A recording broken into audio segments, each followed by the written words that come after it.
Our next guest is Wall Street Journal editorial board member Steve Moore, who joins us from Washington on a taxing debate. Steve, welcome. Thanks for having me. Steve, we've got two new big tax plans to analyze, so let's take them one at a time. Okay. First, let's turn to Mitt Romney's tax plan. Now, I thought that he already had one, so why is he putting out a new plan, and what is it? Well, he has to re-energize a campaign that's really slumped in the last month or so, obviously, from his poor performance in some of the recent primaries, and the big one, obviously, Michigan going up. So he needed a jumpstart, a reboot, and that's exactly what we got today from Mitt Romney. He called for a 20% across-the-board reduction in tax rates, very Reagan-esque. Reagan had called for about a 25% across-the-board reduction in tax rates back in 1980. That, of course, helped propel him to the presidency. So I think this is something very significant. I think it could sway some of these undecided voters, maybe in his direction, who haven't been very excited about his campaign so far. So that's the good part of the plan. Mr. Romney has been criticized, of course, in the past, as you know, Steve, for making distinctions between high-income earners and the level of tax cuts he'd give to them, and low and middle-income earners. Does he still have that issue in this new tax plan, or has he sort of seen the light? This is a big step in the right direction. I mean, there's no question that when it's come to the issue of tax fairness and class warfare, too often Mitt Romney has sort of found himself in the fetal position. And that's been a big problem for him. I think in this instance, he's basically saying, look, I'm cutting taxes for everybody. Everybody's going to get an equal percentage point reduction in their taxes. That is, anyone who pays taxes. So, yeah, I think this overcomes that hurdle of him being afraid of doing anything that might benefit the rich, because the left might say this is going to benefit him and his friends. The point of this is to say, look, growth is what's most important in the economy right now, and if we want to help businesses, we got to cut their tax rates. So it's income, corporate. Is there also movement on the AMT, the alternative minimum tax?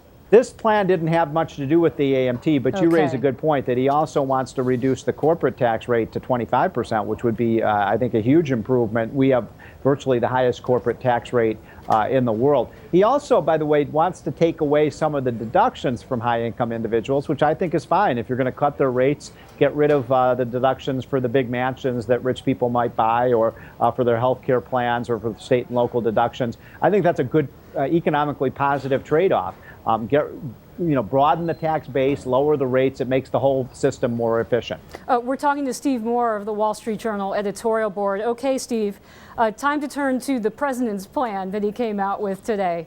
Again, what is the president proposing? Well, this is a big tax day, obviously, because the president now is saying that he wants a 28% corporate tax rate. That's not as far as some of the Republicans would want to go. Most of the Republicans want the rate down to 25%. But this is a big, the way I wrote it is that this is kind of a tax tipping point now, because this means that even the ultimate class warrior, Barack Obama, wants to cut the corporate tax rate, because even he acknowledges that our corporate tax rate is way too high to make American companies competitive in global markets. So I think that's significant. The problem is when you get into the devil of the details of the plan, overall, if you include this plan with his calls for higher dividend and capital gains taxes, there's no real ultimate reduction in the rates that companies would pay on their business profits.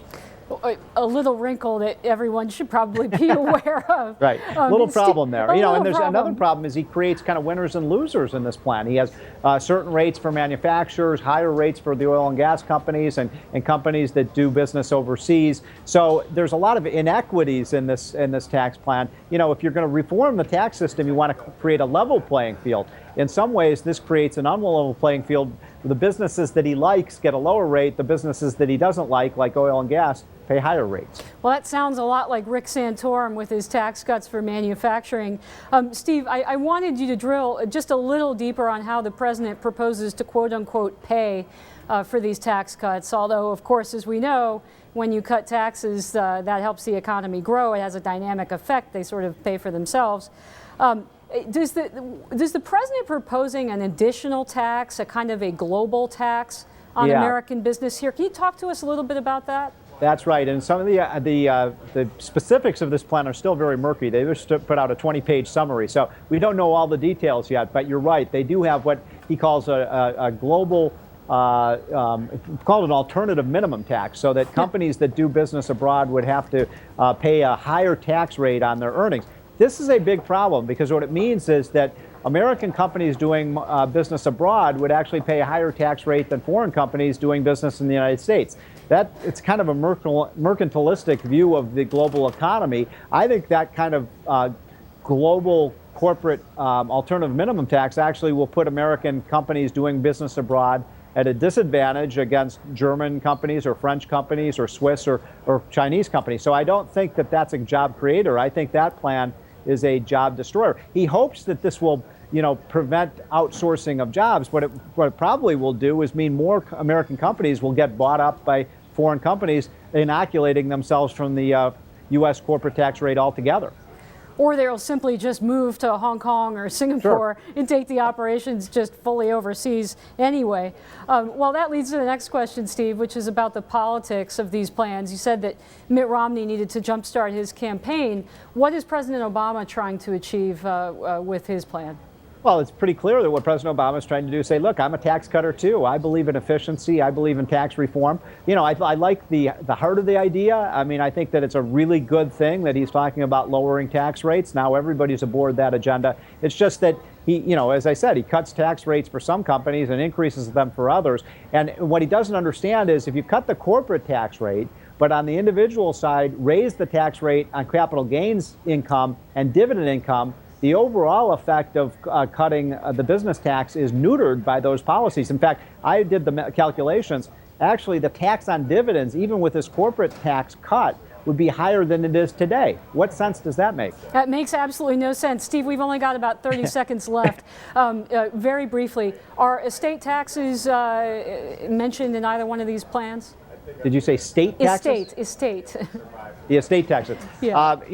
I think that, no, they're not mentioned in this plan, but I think previously Mitt Romney has talked about eliminating the estate tax, whereas President Obama wants the estate tax to go up to 45% next year. Okay. Sorry. Well, that's okay. I've just been told actually we have another minute. This is the joy of live programming.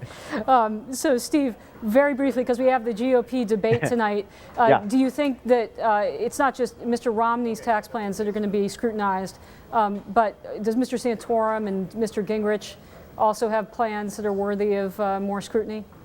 Yeah, look, I think that this is a game changer potentially for Mitt Romney, and we've criticized him very heavily on the editorial board for not really having something ambitious and bold and pro-growth. This is ambitious and bold and pro-growth, so I wouldn't be surprised to see maybe this swaying some of those voters in Michigan and Arizona, some of those upcoming states. I mean, we've been urging Mr. Romney to do this for months, and I'm glad he's reading our editorial page.